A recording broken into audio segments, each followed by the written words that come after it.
என் நாமத்தை அறிந்திருக்கிறபடியால் நான் அவனை உயர்ந்த அடைக்கலத்திலே வைப்பேன். ஒரு ஷாப்பிங் மால்ல நிறைய பேர், அதாவது இந்த சேல்ஸ் பாய் சேல்ஸ் கேர்ள்ஸ் எல்லாரும் சேர்ந்து ஒரு மூலையில உட்காந்து அரட்டை அடிச்சுக்கிட்டு இருக்காங்க. ஏன்னா வெளியே நல்லா மழை பெஞ்சுக்கிட்டு இருந்தது. கஸ்டமர்ஸ் யாரும் இல்லை, ஏன்னா மழை நல்லா பெய்யறதுனால கஸ்டமர்ஸ் யாரும் வராததால அவங்க எல்லாரும் ஒரு இடத்துல உட்காந்து அப்படியே கதை பேசிக்கிட்டு இருக்காங்க. இதுக்கிடையில ஒரு கார் அந்த ஷாப்பிங் மாலுக்கு முன்னால நின்னுது. எல்லாரும் கதை அடிச்சுக்கிட்டு இருக்கும்போது அவங்கள ஒரு பையன் வேக வேகமா எழுந்து உள்ள போய் ஒரு கொடை எடுத்துட்டு கார் கிட்ட போனான். அந்த கார்ல இருந்து ஒரு லேடி கீழே இறங்குனாங்க. வேகமா போய் கொடை பிடிச்சான். மழையில நனையாம அவங்களுக்கு நல்ல கொடை பிடிச்சு மெதுவா அவங்க கூட நடந்து ஷாப்பிங் மாலுக்குள்ள கூட்டிட்டு வந்துட்டான். அந்த லேடிக்கு ரொம்ப ஆச்சரியமா இருந்தது. அது மட்டும் இல்ல, அவன் சொன்னான், மேடம் நீங்க இந்த சேர்ல உட்காந்துக்கோங்க, நீங்க என்னென்ன வாங்கணும்னு நினைக்கிறீங்களோ அந்த லிஸ்ட்டை என் கையில கொடுத்துருங்க, அதெல்லாத்தையும் நான் எடுத்து கொண்டு வந்துடுறேன், நீங்க ரிலாக்ஸ் ஆகுங்க அப்படின்னு சொல்லி அந்த லேடி கிட்ட லிஸ்ட் வாங்கிக்கிட்டான். மால்ல அவங்களுக்கு என்னென்ன தேவையோ எல்லாத்தையும் ஒன்னொன்னா எடுத்து ட்ராலியில போட்டுக்கிட்டான். எல்லாத்தையும் ஒரு தடவை வெரிஃபை பண்ணி பார்த்துக்கிட்டான். அப்புறம் அதை எல்லாத்தையும் பில்லிங் கவுண்டர் கிட்ட கொண்டு வந்து பில்லையும் போட்டு வாங்கிட்டு வந்து அந்த பில் அந்த லேடி கையில கொடுத்து, மேடம் இவ்வளோ ஆயிருக்கு மேடம், நீங்க கார்டோ கேஷோ கொடுத்தா நான் பில் பே பண்ணிட்டு வந்தேன், நீங்க ஒரு தடவை செக் பண்ணி பார்த்துக்கோங்க மேடம், எல்லாத்தையும் டிக் பண்ணிருக்கேன், எல்லாத்தையும் தயவு செஞ்சு ஒரு தடவை செக் பண்ணி பார்த்துக்கோங்க. மொத்தமா அவங்க கொடுத்த லிஸ்ட்ல இருந்த எல்லா ஐட்டமையுமே வாங்கிட்டான். எல்லாத்தையும் நேர்த்தியா பேக் கூட பண்ணி கொண்டு வந்தாச்சு. மேடம் கொஞ்சம் உங்க கார் டிக்கிய கீ வச்சு கொஞ்சம் திறங்களேன்னு சொன்னா அவங்க திறந்தாங்க. பேக் பண்ண எல்லாத்தையும் வேகமா கொண்டு போய் கார் டிக்கில நேர்த்திய வச்சுட்டு டிக்கியும் அடைச்சிட்டான். மறுபடியும் கொடை எடுத்துக்கிட்டு வந்து, வாங்க மேடம் அப்படின்னு கொடையை பிடிச்சுக்கிட்டு அந்த லேடிய கவனமா மழையில நனையாதபடி கூட்டிட்டு போய் கார்லயும் ஏற்றி விட்டுட்டான். அப்போ ஒரு கேள்வி மட்டும் கேட்டாங்க, உன் பேர் என்ன தம்பி அப்படின்னு. அவன் தன்னோட பேரை சொன்னான். தேங்க்யூப்பா, கிளம்பி போயிட்டாங்க. அன்னைக்கு ஈவினிங் இன்னொரு ஆர்டர் வந்தது. அந்த ஷாப்பிங் மாலுக்கு கிட்டத்தட்ட ஒரு 1 லட்சம் ரூபாய்க்கு சரக்கு வேணும்னு ஒரு ஆர்டர் வந்தது. ஆச்சரியமாயிடுச்சு அந்த சூப்பர் மார்க்கெட் ஓனருக்கு. இதனது திடீர்னு 1 லட்சம் ரூபாய்க்கு ஆர்டரா அப்படின்னு சொல்லி அந்த லிஸ்ட்டை பார்த்து அவன் ரொம்ப சந்தோஷப்பட்டுட்டாரு. அந்த ஆர்டரோடு கூட ஒரு லெட்டரும் கொடுத்திருந்தாங்க. உங்க சூப்பர் மார்க்கெட்ல குறிப்பிட்ட பேர் உள்ள ஒரு தம்பி வேலை செய்யறான், அந்த நபர் கையில இந்த பொருட்களை எல்லாம் கொடுத்து எங்க கம்பெனிக்கு அனுப்பி விட்டுடுங்க. அது மாத்திரம் இல்ல, அந்த நபரை நீங்க எங்களுக்கு அனுப்பணும், அந்த நபர் எங்களுக்கு வேணும். அந்த நபர் அந்த பையனை தயவு செஞ்சு நீங்க அனுப்பி வைங்க, அவர் எங்களுக்கு வேணும், எங்க கம்பெனியில் அவருக்கு வேலை கொடுக்க விரும்புறோம், அதுக்கு நீங்க ஒத்துக்கிட்டா தான் இந்த ஆர்டர், இந்த சரக்கெல்லாம் எனக்கு வேணும், இல்லைன்னா வேண்டாம். அப்போ ஓனர் நினைச்சாரு, ஒரு 15,000 ரூபாய் சம்பளம் வாங்குற இந்த சேல்ஸ் பாய் இவனை அனுப்பிட்டா நமக்கு என்ன நஷ்டம் அப்படின்னு சொல்லி அவனே அனுப்பிட்டாரு. அவன் கூட அந்த 1 லட்சம் ரூபாய் சரக்கு எல்லாத்தையும் அனுப்பியும் வச்சுட்டாரு.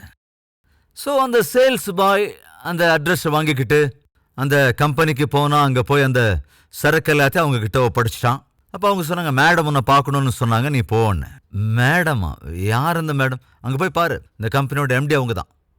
சரின்னு கம்பெனி எம்டி என்ன எதுக்கு கூப்பிட்டுருப்பாங்க அப்படின்னு பயந்து தயக்கத்தோட அந்த எம்டி ரூமுக்கு போனான்.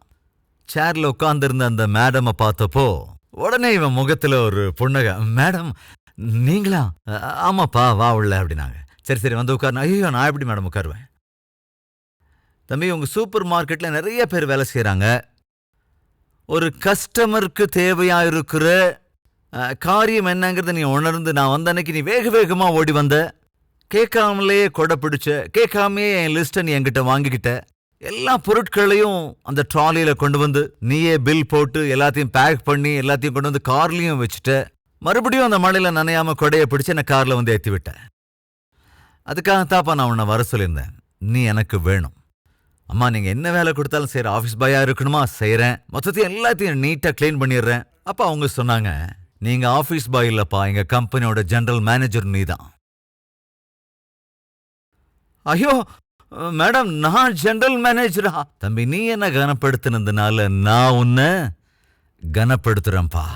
நான் யாருன்னே தெரியாதப்போ கூட ஒரு கஸ்டமரா எனக்கு நீ கொடுக்க வேண்டிய மரியாதை அற்புதமா கொடுத்த, அவ்வளவு அற்புதமா நடந்துகிட்ட, என்ன உட்கார வச்ச. என் பொருட்களை நான் தான் சுமக்கணும், ஆனா நீ எல்லாத்தையும் சுமந்த. நீ என்ன கனப்படுத்தினையா, அதனால நானும் உன்னை கனப்படுத்தணும்னு முடிவெடுத்தேன். இனிமேல் இந்த கம்பெனிக்கு நீ தான் தம்பி ஜெனரல் மேனேஜர். மேடம், என்னால் எப்படி ஜெனரல் மேனேஜருடைய பொறுப்புகளை நிறைவேற்ற முடியும்? எதிரில் இருக்கிறவங்களுடைய மதிப்பு என்னங்கிறது நல்லா தெரிஞ்சிருக்கிறவங்க தான் இந்த கம்பெனியை வழிநடத்த அருகதையுள்ளவன். அந்த லேடி அந்த பையன் கனப்படுத்ததுனால அந்த லேடி அந்த கம்பெனிக்கு மேனேஜிங் டைரக்டர்ங்கிறதுனால திரும்ப அந்த பையன் எப்படி கனப்படுத்தினாங்க? ஒரு உன்னதமான போஸ்டிங்க கொடுத்து கனப்படுத்தினாங்க. ஆனா தாவீது யாரை கனப்படுத்தினான் தெரியுமா? பிரபஞ்சத்தையே ஆளுகை செய்கிற தேவாதி தேவனை கனப்படுத்தினான். பிரபஞ்சத்தையே ஆளுகை செய்கிற தேவனை தாவீது கனப்படுத்திய போது என்ன நடந்தது?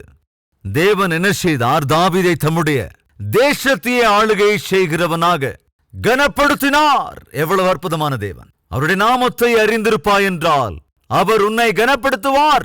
நீ கூப்பிட்டால் பதில் தருவார். சிரமங்களை எதிர்கொண்டிருப்பாய் என்றால் அவர் உனக்கு துணை நின்று விடுவிப்பார். கர்த்தாவே, நீர் எனக்கு துணையாயிருப்பீரா? கேட்கலாமா?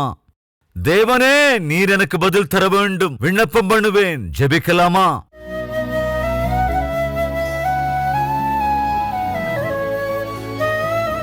மகா பரிசுத்தமும் அன்பும் நிறைந்த பிதாவே, தெளிவாய் திட்டவட்டமாய் இன்றும் எங்களோடு பேசியிருக்கிறீர்.